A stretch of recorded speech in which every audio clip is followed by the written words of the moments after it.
She took a photo of a crying boy sitting alone on a rain-drenched park bench, unaware that this single moment would upend her life, thrusting her into a collision course with the richest man in the country. Before we begin, drop a comment telling me where you're watching from. I love hearing from my viewers around the world. And don't forget to subscribe because stories like this one sometimes get buried by the algorithm. Ready? Let's begin. It was one of those gray mornings where the city seemed to move slower, wrapped in fog and drizzle. The kind of morning that blurred outlines and softened edges, where people hurried under umbrellas and even pigeons seemed to sulk in silence. Clara Evans pulled her jacket tighter around her shoulders, her old camera bumping softly against her ribs as she crossed the street. The leather strap was cracked and worn like everything else she owned. But the camera worked, and that was all that mattered. Photography wasn't just her job, it was her way of breathing. Some people prayed. Some people screamed. Clara captured. Every frame she took felt like proof that she existed, that someone, somewhere might see the world the way she did. Fragile, honest, unfiltered. Her fingers were half numb from the cold as she adjusted the focus ring, scanning the park. The rain had thinned to a mist now, soft and steady. Morning joggers had vanished. The benches were slick with dew, the playground empty. The city had that rare moment of stillness that felt both beautiful and lonely. That's when she saw him. A boy, maybe 6 or 7, sat on a wooden bench near the fountain. He wasn't crying loudly, just sitting, head bowed, small shoulders trembling. His toy car lay on the ground beside him, one wheel missing, a small red streak of paint flaking off. There was something unbearably human about it, a child trying to hold himself together while the world blurred around him. Clara hesitated. She wasn't a paparazzo, and she hated intrusive photography. But there was something in the boy's face, not pity, not helplessness, something deeper. She raised her camera and clicked once. The sound was soft, almost swallowed by the rain. The boy didn't look up. She took another step forward, wanting to make sure he was okay. "Hey there, sweetheart. Are you lost?" Her voice was gentle, the kind people used with stray animals or frightened birds. The boy didn't answer. He looked up briefly, big blue eyes rimmed with tears, cheeks flushed from cold, and for a second their gazes locked. Clara froze. His expression wasn't just sadness. It was a kind of disappointment far too old for his age, as if he already knew people left and promises broke. Then from across the park, a voice shouted, female, sharp with panic. "Ethan. Ethan, where are you?" The boy flinched. Clara stepped back, instinctively lowering her camera. A woman appeared, elegant coat, high heels, phone in hand, the kind of presence that screamed privilege. Her eyes darted, then landed on the child.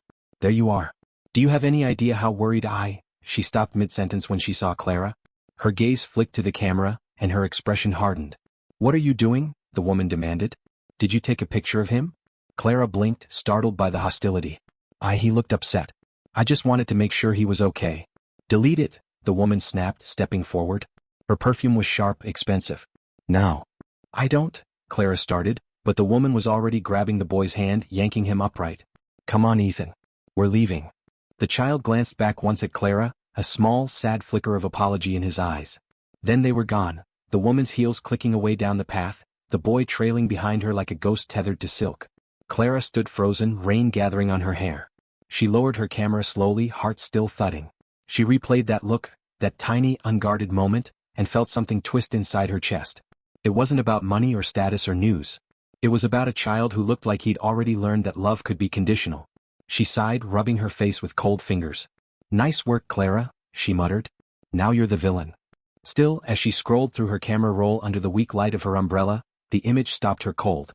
The boy on the bench, rain dripping from his lashes, toy car on the ground, it was raw, haunting, perfect.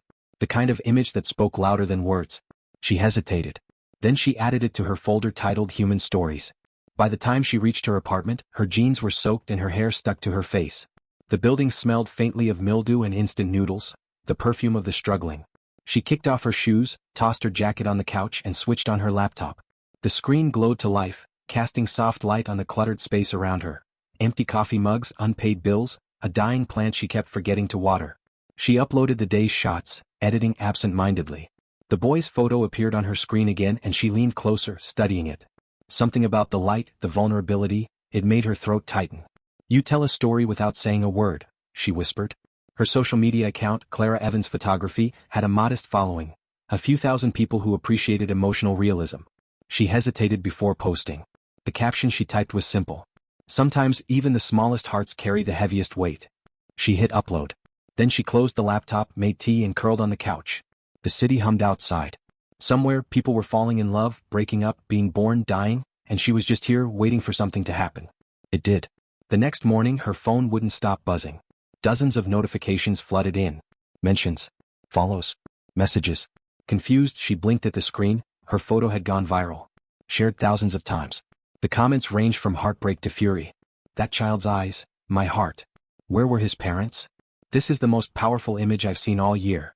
Does anyone know who this kid is? Her inbox overflowed with requests from news outlets asking to feature the image. Clara sat frozen, tea cooling beside her. She hadn't expected this. She'd taken hundreds of photos, but this was different. It wasn't just liked. It was felt. She stared at the boy's face again, guilt tugging at her. She hadn't meant to expose him. But she couldn't deny the truth. The photo was powerful because it was real. Then came the message that made her stomach drop. Ms. Evans, this is Richard Cole, legal representative for Mr. Ethan Harrington. Please contact us immediately regarding the unauthorized publication of a minor's image. She froze. The name Harrington rang like a bell. Ethan Harrington, as in the Harrington. The richest man in the country. CEO of a corporate empire that touched everything from technology to media. A man whose face was on magazine covers, who donated billions to charity yet was rumored to be ruthless behind the scenes. And his son, that boy, was the child in her photograph. Oh no, she whispered. 3 hours later she sat in a lawyer's office, a cup of untouched coffee cooling between her hands. The man across from her was polite but distant, flipping through papers. Mr. Harrington is understandably upset, he said smoothly. You photographed his son without consent, then distributed that image publicly. That constitutes a violation of privacy and potentially emotional harm. I didn't mean, Clara began, voice tight. I didn't know who he was. The boy was alone. He looked like he needed someone. The lawyer raised an eyebrow. Compassion doesn't exempt liability. Mr. Harrington is a very private man. His son's safety is paramount. Clara swallowed hard. What does he want? The lawyer's lips thinned. The immediate removal of the image, a formal apology, and a discussion regarding potential damages. Damages? She laughed, a sound brittle with disbelief. I live in a one-bedroom apartment. The only thing I own worth suing for is my camera. He didn't smile. Mr. Harrington doesn't need your money, Ms. Evans. He needs discretion. She left the office feeling like she'd been punched. Outside, the city buzzed with indifference, taxis splashing puddles, horns blaring. She clutched her coat tighter, her breath visible in the cold air. She hadn't stolen anything. She hadn't meant harm. But her photo had pierced a world she wasn't supposed to touch. That night, she received another email, not from lawyers this time but from a journalist. Ms. Evans, your photo has sparked nationwide discussion about wealth and emotional neglect. People are calling it, the loneliest child. Would you agree to an interview? Clara stared at the message for a long time, her chest tight. Every instinct told her to say no. But another part, the storyteller, the idealist, whispered yes. Maybe this could mean something. Maybe it could start a conversation. She agreed. The interview went live the next morning. Clara sat in her apartment, watching herself on screen, nervous but articulate, explaining that the photo wasn't about wealth or blame but emotion. It was about the unseen pain children carry when no one listens, she said softly. We talk about success, power, ambition, but who talks about loneliness? The video spread like wildfire. People debated, shared, cried. Hashtags trended. Politicians commented. Celebrities reposted. And somewhere in a penthouse suite overlooking the skyline, Ethan Harrington watched it all unfold, jaw tight, eyes unreadable.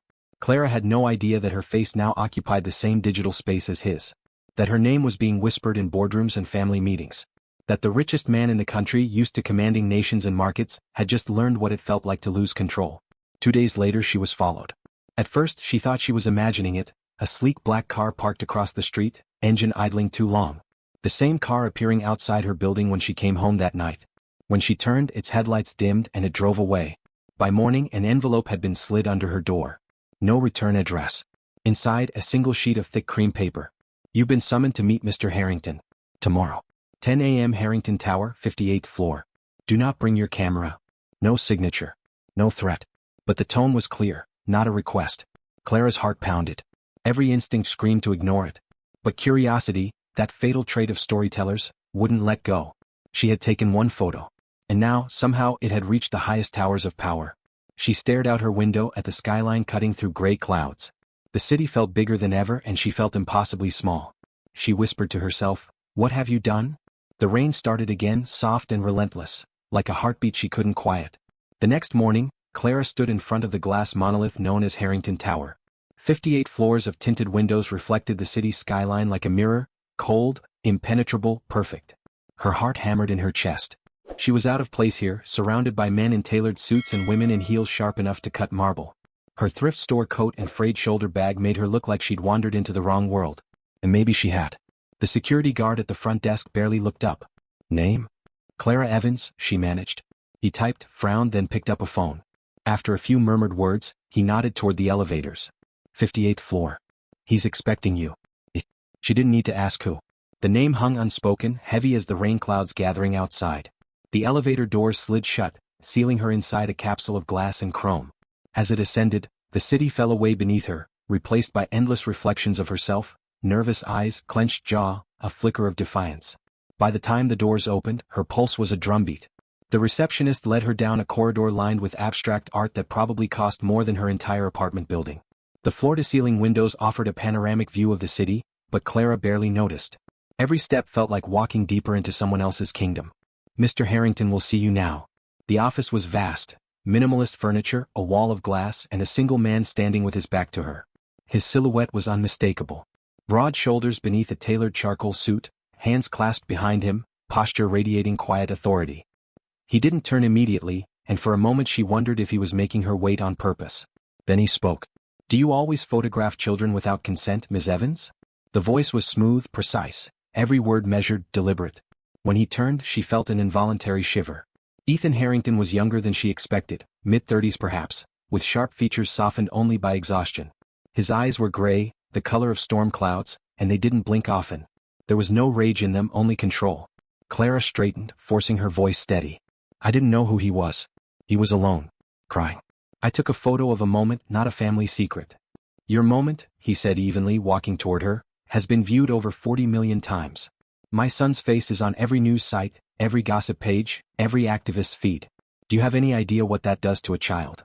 I didn't publish his name. You didn't have to. The internet did it for you. He stopped a few feet away, the faint scent of cedar and expensive cologne cutting through the sterile air. You took something that didn't belong to you. Clara met his gaze. I didn't take your son's privacy, Mr. Harrington. I revealed something you've spent your fortune trying to hide, that even in palaces, children cry. For a second, his composure cracked. A flicker of something, guilt? Anger? Pain? Crossed his face. Then it was gone. He turned away, walking to the window. You're idealistic, he said quietly. Naive. You think truth is pure because you're poor. But the truth has consequences, Ms. Evans. It ruins lives.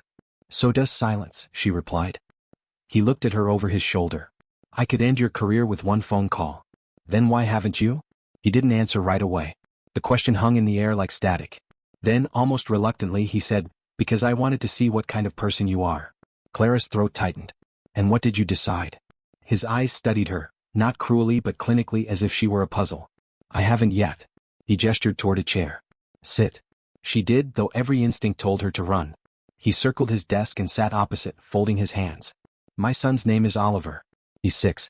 That photo, your photo, captured him moments after a panic attack. Clara blinked. Panic attack? He has anxiety. Social events, noise, cameras, they overwhelm him. He was waiting for his nanny.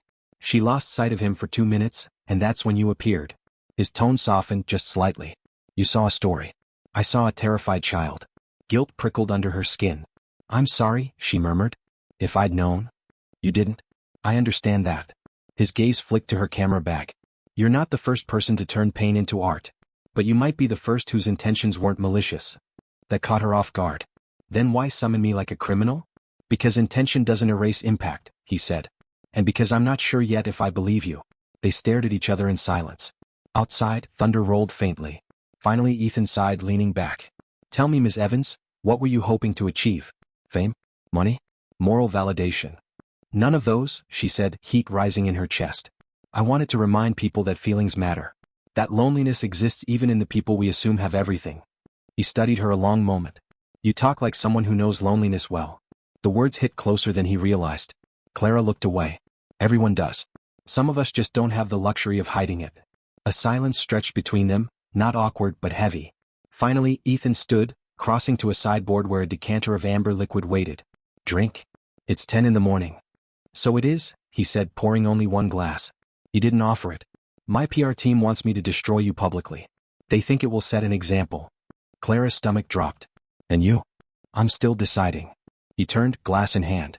You see, Miss Evans, most people who cross me end up regretting it. But something about your work, it's different. Honest. You don't take photos to expose, you take them to understand. She frowned. You sound like you've studied me. He smiled faintly. I did. She swallowed. You had me investigated. He didn't deny it. I needed to know who was holding a mirror to my family. I found disappointment mostly. A half-finished degree, freelance gigs, overdue rent. But also talent. Her face burned. You had no right. I had every right, he interrupted quietly. You made my son public property. Clara pushed to her feet, anger replacing fear. I didn't make him anything. I captured a truth. If you hate what people saw, maybe you should ask yourself why they saw it at all. His eyes hardened. Careful. What? Because you're rich? She shot back. Because people don't talk to you that way? For a heartbeat, silence. Then unexpectedly he laughed, low and genuine. You're braver than you look. I'm not brave, she said, voice trembling despite herself. I'm just tired of being told that feelings only matter if they come wrapped in privilege. He set down the glass. You think I'm your enemy? Aren't you? No, he said softly. I'm the father of a boy who doesn't sleep through the night anymore. The words deflated her anger. She sank back into the chair, guilt flooding her chest. I never wanted to hurt him. I believe you, Ethan said. But belief doesn't change what's been done. He moved behind his desk again, tapping a file folder. I could end this here. One press release, one statement, and the world forgets your name by Monday. Then do it. He raised an eyebrow. You're not even going to fight? Clara looked him in the eye. If destroying me will help your son sleep, then go ahead. Something flickered in his expression, surprise then something gentler. You really mean that? I do. He leaned back thoughtful. Most people who stand in that chair beg for mercy. You ask for meaning. Maybe because I don't have much else to lose. Ethan set the file aside and sat, elbows on his knees, hands clasped. Let's say I don't destroy you. Let's say I let this go. What will you do next? I'll keep taking pictures. He smiled slightly. Of my son? Of life, she said. Of people who remind us we still have hearts. Do you always sound like a manifesto? Only when I'm scared. He regarded her for a long moment. You're not what I expected. Neither are you, she replied. That earned the faintest chuckle. You thought I'd be a monster? I thought you'd be colder. Maybe I am, he said. You just caught me on a day I'm too tired to pretend otherwise. For the first time she saw it, the exhaustion beneath the armor. The man who carried an empire on his back but still went home to a child he couldn't reach. And though she tried not to, Clara felt something shift inside her. Pity, curiosity, maybe even empathy. He rose again, walking to the window. The city stretched endless beneath them, cars like veins of light. You see that? He asked. That's power. It looks permanent. But it's not. One story, one photograph, and it all shakes. Clara joined him, keeping a respectful distance. Maybe that's the point, she said. Maybe power isn't supposed to be untouchable. He glanced at her, half smiling. You'd make a terrible executive. I'd make a great human. He laughed quietly. You might be right. Then, after a pause, do you know why I built this tower? She shook her head. My father used to say, if you build high enough, no one can reach you. I believed him. So I built. And built. Now, I'm surrounded by glass and silence. He looked at her. Tell me, Miss Evans, do you think I'm unreachable? She hesitated. Maybe not. But I think you're unseen. The silence that followed was heavier than words. He looked at her as if trying to decide whether she was an opponent or a mirror. Finally he said, You're coming with me. What? He pressed a button on his desk. Michael, cancel my next meeting. I'm taking Miss Evans somewhere. Wait, where are we going? To see the boy you photographed, he said. You want to understand what you've done? Then you'll face him. The drive was silent. The car was sleek and soundproof, gliding through the rain-slick streets like a bullet. Clara stared out the window, her reflection faint in the glass. Ethan sat beside her, absorbed in his phone, his jaw set. The air between them felt charged, not hostile but full of unspoken tension. After what felt like forever, the car turned into a private drive lined with manicured trees. At the end stood a mansion, elegant but strangely sterile, all stone and symmetry. Security guards nodded as they passed. Inside the house was immaculate. Too immaculate. No toys scattered, no laughter echoing. Just silence and the faint hum of central air. Clara's chest tightened. A woman appeared, the same nanny from the park. Her face paled when she saw Clara. Mr. Harrington. It's fine, Margaret, Ethan said curtly. Where's Oliver? In the playroom. He gestured for Clara to follow. The room was large, filled with every expensive toy imaginable, but the boy sat in the corner, drawing quietly with crayons. He looked up when they entered. Recognition flickered in his eyes, then confusion. Oliver, Ethan said softly. This is Miss Evans. She's the one who took your picture. Clara knelt instinctively, lowering herself to his level. Hi, Oliver. He watched her cautiously, crayon still in hand. You took that picture of me crying. Yes, she said gently. I'm sorry. I didn't mean to make you sad. He looked at her for a long moment, then asked, Why did you take it? Clara's throat tightened. Because you looked like you had something important to say even without words. He tilted his head, thoughtful. Everyone says I shouldn't cry. That's not true, she said. Crying means your heart works. Ethan, standing by the door, watched them silently. Something unreadable passed through his eyes. Oliver considered her answer, then nodded once as if accepting it. Can I take your picture now? He asked suddenly. Clara blinked. Me? He nodded solemnly. So we're even. She smiled faintly. Deal. She handed him her camera, adjusting the focus for his small hands. He snapped a crooked picture, grinning when he saw the result. Ethan's lips curved in something close to a smile. Looks like you've met your match. For the first time since the whole ordeal began, Clara laughed. As they left the room, Ethan paused in the hallway. He hasn't smiled like that in weeks, he said quietly. Clara looked up at him. Maybe he just needed to be seen. He met her gaze. Maybe we all do. For a moment, the distance between photographer and billionaire vanished. Two people standing in the same silence, each realizing that the other carried wounds invisible to the world. Neither of them knew it yet, but this uneasy truce was the beginning of something neither had expected. A reckoning that would force them both to question what they valued, what they feared, and what it really meant to be seen. The drive back from the Harrington estate was quiet, but not in the same way as before. Something had shifted between them. The air inside the car was still heavy but no longer hostile. More like the silence after a storm when the world is trying to decide what comes next. Clara sat with her hands clasped tightly in her lap, still seeing Oliver's face in her mind, the way he smiled shyly, the spark of mischief that had flickered when he took her photo. It had been such a small moment, and yet it had changed everything. Ethan, seated beside her, scrolled absently through his phone, but she could feel that his mind wasn't really on it. Every few minutes, he'd glance at her reflection in the window, as if trying to read what she was thinking. She didn't speak. She didn't trust herself to. Her throat felt raw, her emotions too tangled to untangle yet. When the car finally pulled up outside her apartment building, the driver opened her door. She hesitated before stepping out, then turned to Ethan. For what it's worth, she said softly, your son's a good kid. He just needs someone to listen. Ethan's gaze flicked to her, thoughtful. You think I don't listen to him? Clara hesitated. I think you listen to his words. But not his silences. He didn't reply. She nodded once, then stepped out of the car. The door shut behind her with a quiet finality, and as the vehicle pulled away, she exhaled a breath she hadn't realized she was holding. The following days passed in a strange blur. Clara returned to her routine, shooting portraits, editing in the dim light of her apartment, ignoring the steady trickle of emails from media outlets still asking about the loneliest child. She didn't answer any of them. The photograph no longer felt like hers to share. Every time she looked at it, she saw Oliver's eyes, and behind them Ethan's face as he'd watched his son smile again for the first time in weeks. She couldn't stop thinking about that house, about the polished floors, the quiet halls, the faint scent of loneliness that clung to every surface. She'd seen emptiness before, but not like that.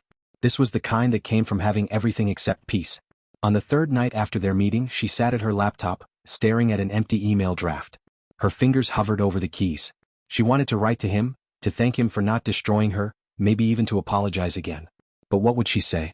I'm sorry your wealth built walls so high even your son feels trapped? No. There was no gentle way to say the truth. She closed the laptop and turned off the lights. The city glowed outside, restless and alive. Somewhere out there, Ethan Harrington was probably in a penthouse boardroom, negotiating something that would shape the world. And yet, she couldn't stop picturing him kneeling beside his son, helping him hold a crayon. She told herself to forget it, to move on. But some people once seen can't be unseen. The next morning, a knock rattled her door. Clara blinked, still half asleep, and shuffled to answer. When she opened it, she froze. Standing in the hallway was a man in a tailored suit, not Ethan, but close enough in demeanor to carry his authority. Miss Evans? He asked. Yes. He handed her an envelope. From Mr. Harrington. Then he turned and walked away before she could ask anything else. Her pulse quickened. She tore the envelope open. Inside was a folded letter printed on thick paper, the kind that smelled faintly of ink and precision. Miss Evans, I have a proposition for you. Your photographs capture something most people miss: sincerity. I'm in the process of launching a campaign through the Harrington Foundation to highlight unseen lives across the country. Workers, families, children who live below the radar of privilege. I need someone who can show them as they are, Not as charity cases, but as humans that if you're willing, I'd like you to be that person. Meet me tomorrow, 10 a.m., same place. Clara read it twice. Then again. Her first instinct was disbelief. He wants me to work for him? After everything? It didn't make sense. The richest man in the country, offering her, the woman who humiliated his family, a job? It had to be some kind of test. Or trap. Or maybe it was his way of controlling the narrative. And yet, another part of her stirred, curiosity and something close to respect. He didn't owe her anything. But maybe he wasn't offering this out of manipulation. Maybe he meant it. She barely slept that night. The next morning she dressed more carefully than usual. A simple black turtleneck, her cleanest jeans, hair tied back. She didn't try to look expensive, she tried to look honest. When she arrived at Harrington Tower she expected resistance, but the receptionist simply nodded and waved her through. It felt strange walking through those gleaming halls again, this time not as a defendant but as a guest. Ethan's office looked the same but his demeanor was different. He greeted her with a nod, gesturing to the chair across from him. "I'm glad you came." "I'm still not sure why I did," she said cautiously. He smiled faintly. "Curiosity, I imagine. You strike me as someone who can't ignore a story once it's started." She folded her hands. "You're offering me a job." "I'm offering you purpose," he corrected gently. "You're good at seeing what others overlook. That's what I need." Clara's brow furrowed. "You have a whole PR department. Professional photographers. Why me?" "Because they see what sells," Ethan said. "You see what's real." She hesitated. "This foundation project, is it just about image repair? Because if this is about fixing your reputation after the photo..." He cut her off with a small shake of his head. "It's not about me. It's about Oliver." Her breath caught. "Your son?" He nodded. "He keeps asking about the people in the picture books we read, the poor, the hungry, the ones he's never met. He doesn't understand why some people have everything and others don't. And the truth is," he paused looking out the window, "neither do I." Clara studied him. The sincerity in his tone surprised her. This wasn't the cold executive she'd met days ago. This was a man searching for something. Maybe redemption, maybe meaning. "I want him to see the world beyond our gates," Ethan continued. "Not through a screen or a statistic. Through faces. Stories. Yours." Clara exhaled slowly. "And you think I'm the one to tell them?" "I think you already started," he said quietly. "With one photo." For a long moment she said nothing. The offer was everything she'd ever wanted. A chance to create work that mattered, that reached hearts instead of headlines. But the idea of working for Ethan terrified her. She'd spent her life distrusting power, and now power was inviting her in. "What's the catch?" she asked finally. He smiled, faintly amused. "There isn't one.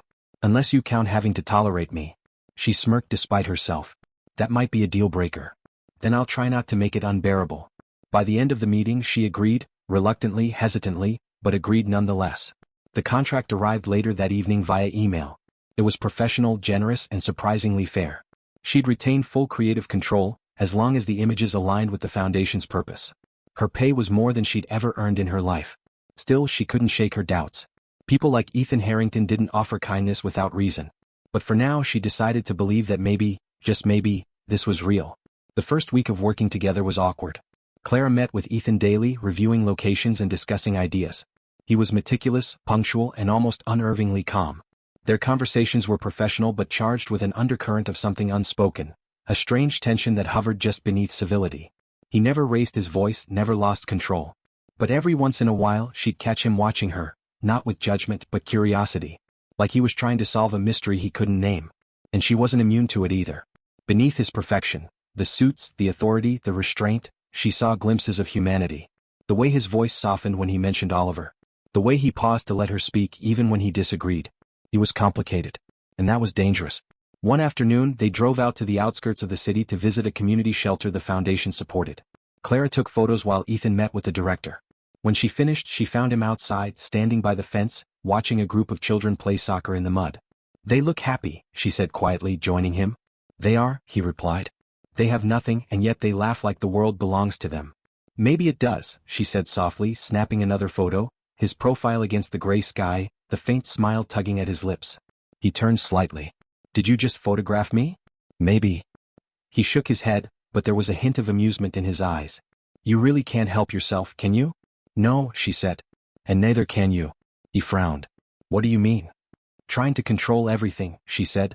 "Even things that are supposed to be felt, not managed." Ethan leaned against the fence, studying her. "Control is the only thing that's ever worked for me. Maybe that's why you're miserable." He didn't answer, but his silence was admission enough. The following days blurred into a rhythm neither of them expected. Early mornings, long drives, quiet lunches and roadside diners.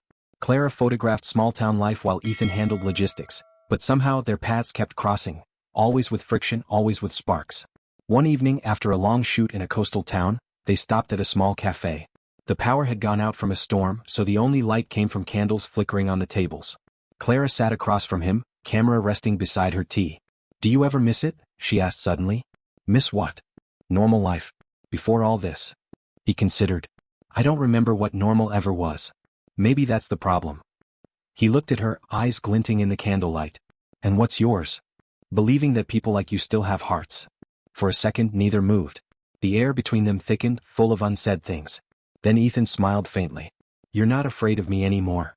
"I was never afraid," she lied. He chuckled softly. "Then you're a terrible liar." She met his gaze. "Maybe. But I'm a good reader of faces. And yours, Mr. Harrington, says more than you think." His expression softened. "What does it say?" "That you're tired of being untouchable." He looked away and for the first time she saw it. The loneliness he hid behind money and control. The ache of a man who'd built a fortress so high no one could reach him, not even the people he loved. Weeks passed. The project grew. Their interactions became less formal, more real. Ethan started driving her himself instead of sending a driver. He started asking questions, not about her work but about her life. Her family. Her dreams. It startled her at first. Then it began to feel natural. She learned things about him too, small fragments he rarely shared with anyone. How his father had been distant, obsessed with legacy. How his late wife, Amelia, had died 3 years earlier from a sudden illness. How Oliver hadn't spoken for nearly a year afterward. The weight behind his eyes made sense now. One evening they returned from a trip upstate, both too exhausted to talk. As the car wound through the city lights, Clara looked out the window and said softly, "For what it's worth, I think you're a good father." Ethan turned his head, surprised. "You do?" She nodded. "Good fathers don't have to be perfect. They just have to stay." He stared at her for a long moment. Then quietly, "Thank you." Their partnership deepened, professionally and otherwise. Rumors began swirling in the press. Mystery photographer working closely with billionaire philanthropist. She ignored them but Ethan didn't. His PR team panicked. He dismissed them with a wave. "Let them talk," he said. "They always will." But talk had consequences. Invitations slowed. Some donors withdrew. Whispers circulated, about Clara being a distraction, about Ethan losing focus. He didn't care. But she did. "This isn't good for your image," she said one evening, standing in his office. He looked up from his desk. "I stopped caring about my image the day you took that photo." "That's not fair," she said. "You have people depending on you, employees, shareholders." He rose, crossing to her in 3 strides. "And what about what I depend on?" She blinked. "What do you mean?" His voice was low. "You think I don't see it, Clara? You've become the only person in my life who tells me the truth. Everyone else tells me what I want to hear." Her chest tightened. "Ethan. I'm not asking for anything," he said quickly. I need you to know that you've changed something in me." She looked at him, at the man she'd once feared, now standing before her not as a titan of industry but as a human being stripped of pretense. "And what if I don't want to change you?" He smiled faintly. "Then just don't leave." That night Clara couldn't sleep. She lay awake, staring at the ceiling, Ethan's words looping in her mind. "Don't leave." It shouldn't have meant anything. But it did. Because she didn't want to. She told herself it was about the work, about the project. But deep down she knew better. Something had begun, slow, quiet, inevitable. And somewhere, in his glass tower, Ethan Harrington sat alone in his office, the lights of the city flickering below, staring at the photograph that had started it all. The boy on the bench, the broken toy, the rain. He ran a thumb along the printed edge and whispered to the empty room, "Thank you, Clara." For once, his reflection in the glass didn't look like a stranger. The next few weeks blurred together into something that felt half real, half dream. Clara and Ethan's work became the quiet heartbeat of both their lives. Early mornings spent on the road, late nights reviewing photos under the soft glow of laptop screens. Every conversation carried layers now, professionalism on the surface, emotion simmering beneath. They didn't name it, didn't dare, but it was there, a current neither could ignore. The Foundation's campaign was taking off. Newspapers began publishing her photographs alongside stories of forgotten towns and unseen faces. The headlines praised the authenticity of the images, calling them a rare collaboration between truth and power. But with every article, every whisper, Clara felt a growing unease. She was becoming part of Ethan's world, the very world she'd once condemned. One evening they returned from a small mountain town after a long shoot. The drive back to the city was quiet, the roads slick with rain. Clara watched droplets race each other down the car window. They don't know who I am, she said suddenly. Ethan glanced over. Who? The people in those photos. They let me in because they trust me, but they don't know I'm working with you, the billionaire who owns half the country. He frowned. Does it matter? It matters to me, she said softly. They think I'm one of them. Maybe I was. But now I'm sitting in your car, drinking your coffee, sleeping in hotels I could never afford. I don't know if I'm telling their story anymore or living yours. Ethan looked at her, his expression unreadable. You're not living my story, Clara. You're helping me change it. She sighed. That's what scares me. He didn't reply. The rest of the drive passed in silence, broken only by the sound of rain and the low hum of the engine. The following morning she woke to chaos. Her phone was exploding with notifications. Messages, calls, and headlines all screaming the same thing.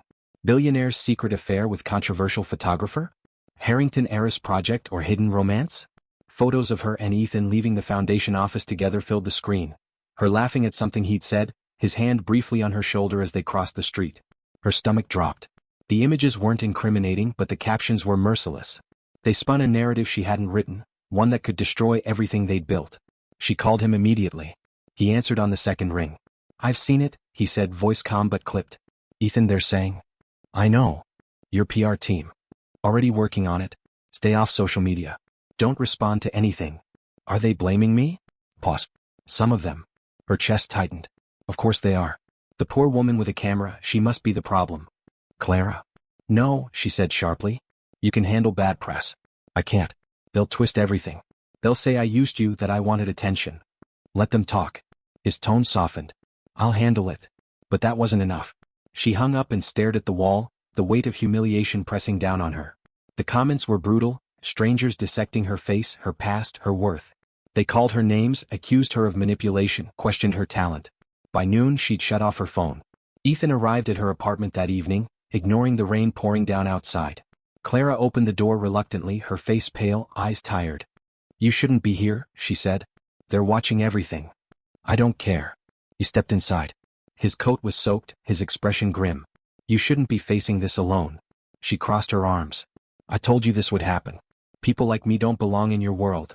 And people like me don't belong in yours, he replied quietly. But somehow we're both here. She sank onto the couch, running her hands through her hair. You think this will blow over? It always does. Not for me, she whispered. You'll survive this with a press release. I'll be the scandal that disappears. Ethan sat beside her, close but not touching. Do you regret working with me? She hesitated, then shook her head. No. I regret being seen. He looked at her, eyes softening. You once told me that being seen is what every human needs. She gave a hollow laugh. I was wrong. Being seen is terrifying. Maybe, he said. But sometimes it's also the only way to be understood. She turned to him. You always have the right words, don't you? No, he murmured. Just the wrong heart. Something in his tone broke her guard. She looked at him, really looked, and for the first time saw not the billionaire or the powerful man, but the person beneath, lonely, wounded, just as lost as she was. The silence between them grew heavier, charged. Ethan, she said quietly, if we keep this going, the world will tear it apart before it begins. He leaned closer, his voice barely above a whisper. Then let's not let them see it. Her breath caught. For a second, the distance between them vanished. The world outside, the cameras, the noise, the judgment, melted away. There was only the space between two hearts that didn't belong together but somehow fit.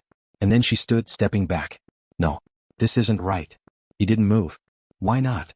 Because you're a story I can't afford to tell. Maybe it's one you need to live, he said. She shook her head.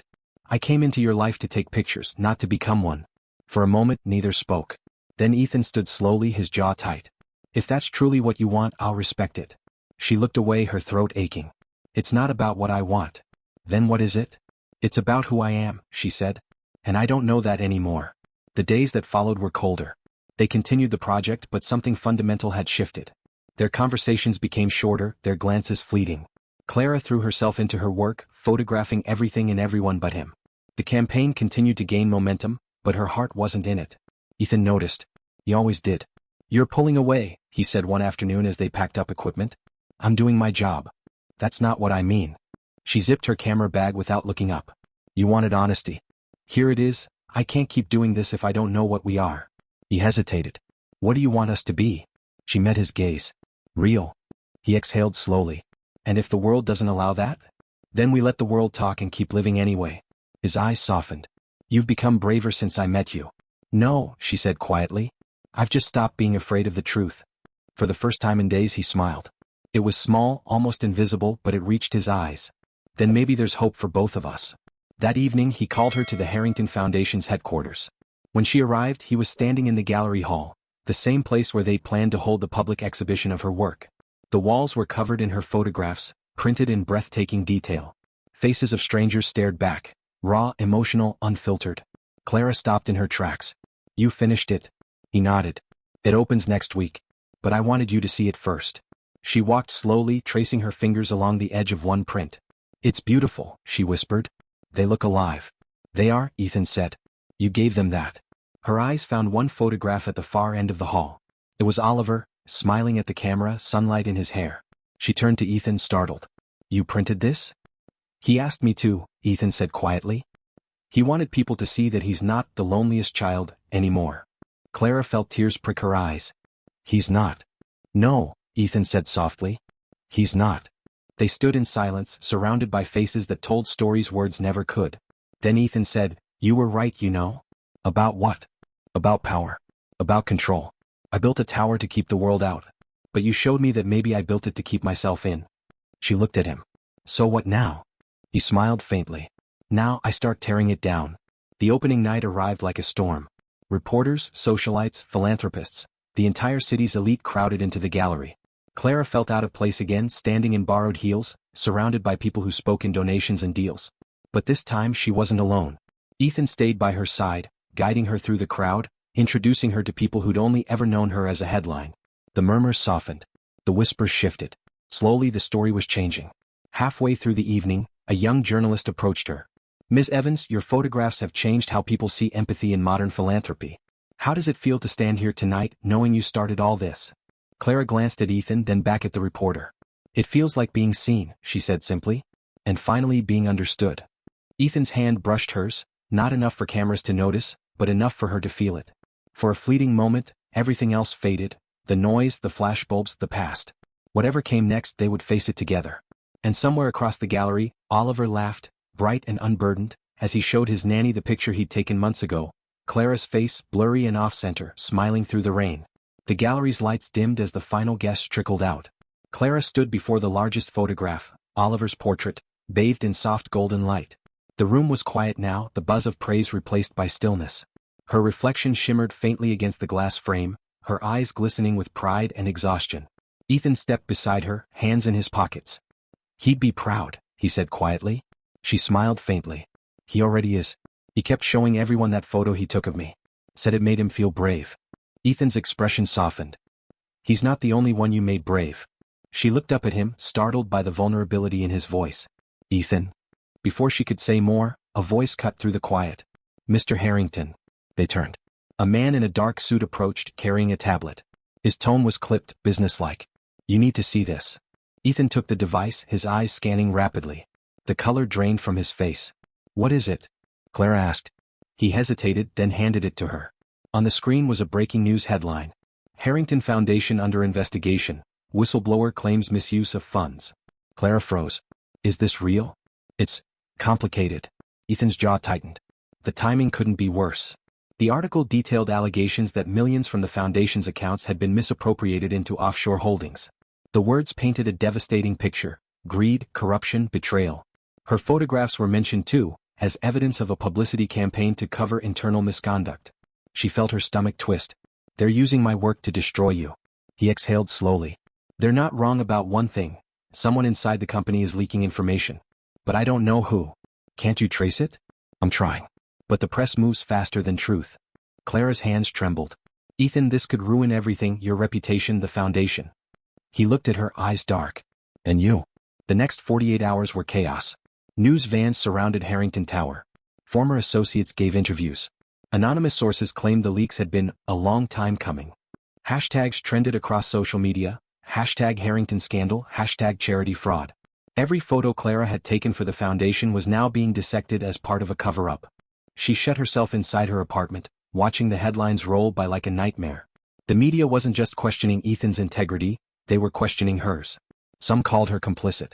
Others called her naive. A few accused her outright of being the whistleblower. Her phone rang endlessly.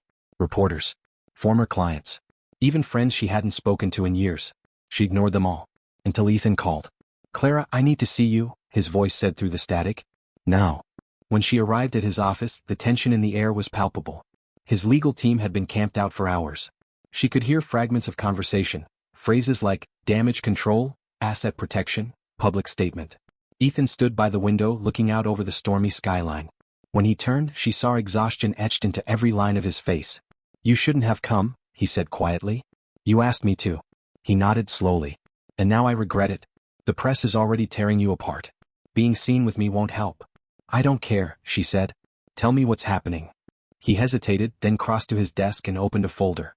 Inside were documents, wire transfers, and internal memos. Someone inside the foundation diverted funds. "We're still tracing where. But the evidence points to me." She frowned. "That's impossible. You said you didn't know." "I didn't. But the accounts are in my name. The signatures are mine." She stared at him. "Are you saying someone forged your approval?" He nodded grimly. "Yes. But proving it will take time. And until then? Until then, I'm guilty in the court of public opinion." Clara's pulse raced. "Ethan, who would do this?" His eyes hardened. "Someone close. Someone with access." Her gaze flicked to the folder again. "You think it's one of your board members?" "I think it's someone who knows I'd take the blame to protect my son." She froze. "You wouldn't?" "I would," he said simply. "Oliver deserves peace. I can take the fall if it means he's untouched." Clara shook her head. "You can't fix this by martyring yourself." He gave a small, tired smile. "Isn't that what you did when you took that photo?" She didn't answer. The truth stung too much. By the next morning, the scandal had escalated. Federal auditors were involved. Anonymous files had been leaked showing financial transfers that appeared legitimate but were clearly manipulated. Ethan refused to issue a statement, saying only that the truth would emerge. But silence in the media's world was guilt. Clara knew she had to act. She spent the day reviewing old photos, trying to remember faces from the foundation offices, the assistants, the managers, the accountants. Someone had been following her too closely during those weeks of shooting. Someone always lingering just out of frame. And then she found it. One of her early test shots, a blurred image of a foundation gala. In the corner, behind Ethan, a familiar face, one of his senior advisors, Martin Greaves. His eyes weren't on the camera or the stage, they were on Ethan's laptop. Her pulse quickened. She remembered the man, charming, polite, always hovering around the finance team. Something about his presence had felt off, though she couldn't explain why at the time. Clara grabbed her coat and drove straight to Harrington Tower. Security almost didn't let her in. When she finally reached Ethan's floor, his assistant tried to stop her. "He's in a meeting." "It's important," she said. "Tell him it's about Martin Greaves." That got his attention. Within minutes, Ethan appeared, his expression tense. "What about him?" Clara handed him the printed photo. "He's your mole." Ethan's brow furrowed. "What?" "I went through my photos. He's always in the background, every event, every shoot. Always near the computers." "You trusted him, didn't you?" Ethan took the print, his jaw tightening as he studied it. "He's been with me for 8 years. Which means he had access to everything," Clara said. "Including your signature records." He looked up, eyes blazing with sudden clarity. "Get security to lock down all his accounts," he said into his phone. "Now." The building erupted into controlled chaos. Within the hour, evidence began surfacing. Data trails, falsified approvals, offshore links tied directly to Martin's name. The truth was unraveling fast. Ethan turned to Clara, a mixture of relief and disbelief in his face. "You just saved everything." She shook her head. "No. I just gave you back what was already yours." For the first time in days he smiled. But the smile didn't last. By evening the scandal had shifted direction. The press now hailed Ethan as the victim of internal betrayal. Martin Greaves was arrested while attempting to flee the country. The foundation's accounts were cleared, its reputation already rebuilding. But the damage had been done, not to the company but to the people. Clara found herself exhausted, her name still trending online. She'd become a symbol again, the woman who exposed the truth twice. Only this time the truth had come at a cost. Ethan came to see her that night. No driver, no entourage, just him. "You should rest," he said softly. "I can't," she admitted. "It doesn't feel over." "It's over for now," he said. "Because of you." She met his gaze. "And what happens next?" He smiled faintly. "You tell me." She hesitated. "You could have cut me off after the first scandal. You could have protected yourself." "I didn't want to," he said simply. "You've become the one person I trust more than anyone." Her heart twisted. "Ethan." "I mean it," he said. "You saw my world fall apart and didn't walk away. That means more than anything I own." She looked down. You don't need to say that. I do. He took a step closer. You gave me back something I thought I'd lost, faith. She lifted her eyes to his. And what did I lose? He reached out, gently brushing a stray hair from her face. Your fear. The touch lingered. Neither moved. Then, without words, he pulled her into his arms. It wasn't a kiss, not yet, but an embrace that felt like exhaling after holding one's breath too long. In the days that followed, life began to settle. The foundation reopened, stronger than before. Donations poured in again, this time with more transparency than ever. Ethan announced a new initiative, one fully dedicated to the children whose stories Clara had captured through her lens. At the press conference, he spoke calmly but with conviction. Truth doesn't destroy. It rebuilds. And sometimes, the people who show it to us are the ones we least expect. His eyes found Clara's in the crowd as he said it. This project began as redemption. It became revelation. Applause filled the room. Reporters swarmed him with questions, but his gaze stayed fixed on her. Silent gratitude, shared victory. After the conference, he found her waiting by the exit. We did it, he said. No, she said softly. You did. He shook his head. We both did. She smiled. Then maybe we both get to start over. Together? He asked, half teasing. She didn't answer right away. Let's just start with tomorrow. He nodded slowly. Tomorrow then. That night, Clara walked home through the city streets, her camera slung over her shoulder. The air was cool, the world alive again. She paused beneath a flickering streetlight and took one last picture. The empty sidewalk, the reflection of the tower in a puddle, the faint glow of hope returning. When she lowered the camera, she smiled to herself. Some stories didn't need perfect endings, just honest ones. And in hers, the richest man in the country had learned what money could never buy, the courage to be seen. For weeks, the world seemed to move slower, as if the storm had finally passed. The foundation's reputation was recovering, the scandal fading into history. But for Clara and Ethan, the quiet that followed didn't feel like peace. It felt like the moment before another change. They saw each other often, too often for it to be coincidence, too little for it to be enough. Meetings turned into conversations into late-night calls that lasted hours. They spoke about everything. The future, Oliver's progress in therapy, the people they'd photographed. But there was one subject they never touched, them. Ethan kept his distance, but his eyes always betrayed what his words did not. Clara tried to bury her feelings, but every time she saw him, standing beside his son, smiling in a way he never had before, she knew she was already too deep. It was a crisp autumn morning when Ethan called unexpectedly. Meet me at the foundation. It's urgent. His tone was serious but not panicked. When she arrived, the staff was buzzing. Reporters lingered outside, cameras flashing. Inside the conference room, Ethan stood alone, leaning over a stack of documents. What's going on? She asked. He looked up. His expression was unreadable. We have a problem. Her stomach dropped. Another leak? He shook his head. Worse. Someone sold classified photos from our campaign to the press, the ones we never released. Clara's blood ran cold. What? How? Someone hacked the foundation's archive. They took over 100 images. Personal ones. Including Oliver's. Her hand went to her mouth. Oh my God. Ethan's jaw was tight, his voice low. They're using them to build another story, a personal exposé. They're calling it, The Photographer and the Billionaire. Her heart pounded. They're turning us into a scandal again. He nodded grimly. This time they have material to back it up. She stepped closer, desperate. Ethan, I didn't. I know, he interrupted. You didn't do this. But they'll make it look like you did. Then we have to fight it. We can prove the hack. He cut her off, voice cold now. You don't understand. They've traced the leak to your name. The words hit like a blow. What? He looked away, unable to meet her eyes. Your credentials were used. The system logs show your access at the time the data was copied. Clara felt her knees weaken. That's not possible. I haven't even touched those archives in weeks. I believe you, he said softly. But the world won't. She backed away, shaking her head. So what are you saying? I'm saying the press will crucify you unless we get ahead of it. By doing what? He hesitated. By distancing you from the foundation. Publicly. Her breath caught. You want to throw me under the bus? His voice broke slightly. I'm trying to protect you. By blaming me? She snapped. By letting everyone think I sold those photos? Clara, please. She cut him off, anger flaring through tears. You said you trusted me.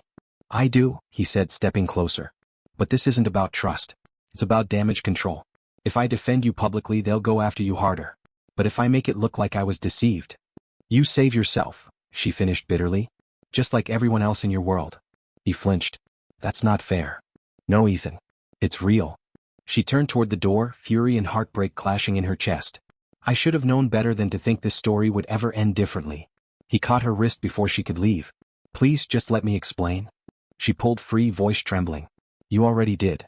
Then she walked out. The next morning the headlines hit. Photographer betrays billionaire benefactor. Confidential images sold to tabloid. The story exploded. Her name was everywhere again, this time painted as the villain. Talk shows debated her motives. Online comments called her everything from opportunist to traitor.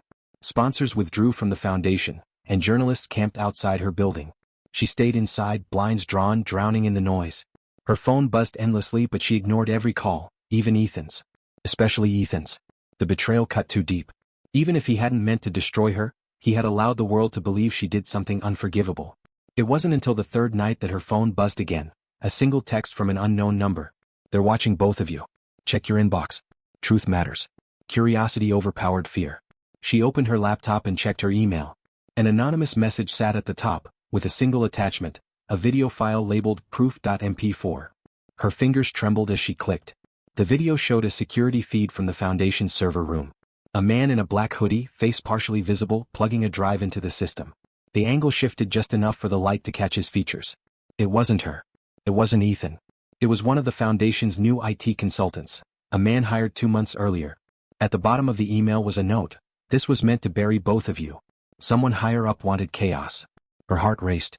Whoever sent it was telling the truth, and this could clear her name. She didn't hesitate. She grabbed her coat and took a cab straight to Ethan's penthouse. The city lights blurred outside, her mind racing faster than the traffic. When the elevator opened to his private floor, the guards tried to stop her, but she pushed past them. Ethan stood by the window, the city skyline glowing behind him. He turned at the sound of her voice. Clara? She held up her phone. I have proof. He froze. What? Of the leak. It wasn't me. It wasn't you. It was someone you hired. She played the video. Ethan stepped closer, watching silently as the truth unfolded on screen. His jaw tightened, his shoulders tensed. When it ended, he looked at her, eyes full of guilt, relief, and something deeper. Where did you get this? Anonymous email, she said. Probably from someone inside who realized this went too far. Ethan ran a hand through his hair, exhaling shakily. Claire. I'm so sorry. Sorry doesn't undo what you said. I know, he said quietly. I didn't mean to hurt you. I thought I was protecting you the only way I could. She crossed her arms. By sacrificing me? He took a step forward.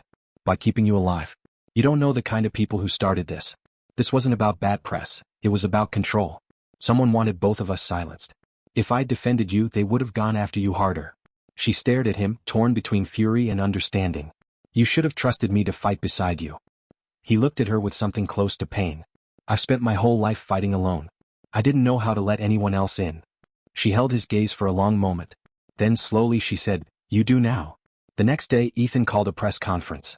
Cameras flashed as he stood at the podium, Clara by his side for the first time in weeks. I've made mistakes, he said. I let fear guide my decisions. But the truth is simple. Clara Evans did not betray this foundation. She exposed corruption when no one else dared, and she saved everything we've built. She deserves respect, not blame. Reporters murmured. Flashes erupted. Clara's heart pounded, but she stood tall. When he finished, Ethan stepped back and looked at her. Would you like to say something? She took a deep breath, then approached the microphone. I didn't take a photo of a rich man or a poor child, she said softly. I took a photo of what it means to feel. That's what all of this has been about, remembering that behind every face, every name, there's someone who just wants to be seen. The room fell silent. Then one by one people began to clap. The sound grew, echoing through the hall until it became a roar. Ethan looked at her, pride and affection in his eyes. And for the first time, Clara didn't feel like an outsider. She felt like she belonged. Later that night, after the chaos faded, they stood on the foundation's rooftop, the city glittering below. The wind tugged at her hair. Ethan leaned against the railing, watching her quietly. You saved me twice, he said. Once from the world. Once from myself. Clara smiled faintly. Maybe I just reminded you that you were human. He turned to her, his expression soft. You've changed everything, Clara. The way I see people. The way I see myself. She met his gaze. And what about the way you see me? He hesitated, then stepped closer. The way I see you scares me. Why? She whispered. Because you're the only person who's ever looked at me without wanting something in return. Her heart beat faster. Maybe I did want something. He tilted his head. What? She smiled softly. For you to see me the way you see the world now, not as a problem to fix but as something worth keeping. He reached up, brushing a raindrop from her cheek. You are. The moment stretched, suspended between past and possibility. And then, finally, the distance between them disappeared. His kiss wasn't rushed or desperate. It was quiet, the kind of kiss that happens when two people finally stop running. The city hummed below, uncaring and endless, but up there, beneath the vast night sky, the world felt small and tender. When they parted, he rested his forehead against hers. You once told me every story needs honesty, he said. She smiled. And this one finally has it. Down below, the city lights flickered, alive, breathing, full of stories waiting to be seen. And among them, somewhere, a little boy named Oliver slept soundly for the first time in months, dreaming of a world where even the saddest faces could smile again. For Clara and Ethan, their story wasn't over. It was just beginning. The following spring, the city came alive again, cherry blossoms spilling over sidewalks, the scent of rain drifting through the streets. Life had resumed its rhythm, but for Clara and Ethan, nothing was quite the same. What they had endured together had stripped away the illusions that once separated their worlds. What remained was fragile, real, and entirely theirs. The Harrington Foundation had not only survived, it had transformed. Its mission was now more personal, more transparent. Every photograph, every dollar raised, every story told carried a signature line beneath it, dedicated to seeing the unseen. Clara's images had become the cornerstone of the movement, raw portraits of humanity that reminded the world what empathy looked like. Her fame, though unintentional, had grown. Invitations arrived daily, magazine covers, gallery openings, interviews. She turned down most of them. Clara Evans was no longer chasing validation. She was chasing truth. She had moved into a small loft overlooking the river, still modest, still quiet, but with light that poured through the windows each morning. Sometimes Ethan stayed over. Sometimes he didn't. They didn't need definitions anymore. What they had didn't require explanation. It just existed, the way the sunrise existed, inevitable and new every day. One Saturday morning, Clara stood at her window with a cup of coffee, watching the early light scatter across the water. The city was waking slowly, joggers, street vendors, a little boy feeding pigeons at the edge of the park. She smiled faintly. Behind her, Ethan stirred awake. You're up early, he said, voice rough with sleep. I'm always up early, she replied. The light's better. He came up behind her, wrapping his arms around her waist. You and your light. It's the only thing that doesn't lie, she said softly. He rested his chin on her shoulder. You said that once before. And it's still true. They stood there for a while, wordless, the kind of silence that felt like peace. Then Clara spoke again, her tone thoughtful. Do you ever think about how different things could have been? If I hadn't taken that photo? Ethan chuckled. You mean if you hadn't accidentally started a media war, exposed corporate corruption, and forced a billionaire to reevaluate his soul? She elbowed him lightly. I'm serious. So am I, he said, kissing the top of her head. You changed everything. She smiled faintly. No, I just captured it. You changed yourself. He turned her gently to face him. Maybe. But only because you showed me what I looked like when I stopped pretending. That afternoon, they visited the Foundation's new children's center. A bright, open building filled with laughter and art supplies and walls covered in photos. Oliver ran ahead of them, his sneakers squeaking on the floor. He had grown taller, his eyes brighter. The shadows that once haunted his expression had faded. He ran up to Clara, holding out a drawing. It's us, he said proudly. She crouched down to look. It was messy and colorful, 3 stick figures standing under a big yellow sun. That's beautiful, she said warmly. Who's the third one? You, he said, grinning. You're part of our family now. Clara's chest tightened. She looked up at Ethan, who stood watching with a soft smile. Their eyes met, and in that single look, everything that didn't need to be said was understood. Thank you, Oliver, she said, hugging him tightly. Later, Ethan took her to the Foundation's new wing, the photography archive. Inside, her photos lined the walls, arranged chronologically from the day she'd met Oliver to the last campaign. At the far end hung a new frame, covered with a cloth. Go on, Ethan said. Unveil it. Clara hesitated, then pulled the cloth down. It was the first photo she had ever taken of Oliver, the one that had changed everything. But it wasn't printed as before. Below it, engraved into the frame, were the words. What was seen cannot be unseen. Clara swallowed hard. You kept it? Ethan nodded. It started the truth. It deserves to end it. She traced her fingers over the words. It's strange, she murmured, that a single image could hold so much pain and hope at once. He smiled softly. Maybe that's what life is, pain and hope sharing the same frame. She looked at him, eyes glistening. You always know what to say. He shook his head. No. I just know when to stop lying. They stood there together, the image between them, the moment that had once divided them now binding their lives in ways neither had imagined. As weeks passed, the Foundation's programs expanded across the country. Clara began training young photographers from underserved communities, teaching them how to tell stories with compassion. She called the program Project Lens of Light. It became her purpose, showing others that even the forgotten deserve to be seen. Ethan watched her lead her students one afternoon, his heart full of a quiet pride he didn't know how to voice. She was in her element, laughing with the kids, adjusting their cameras, kneeling in the dirt to frame a shot.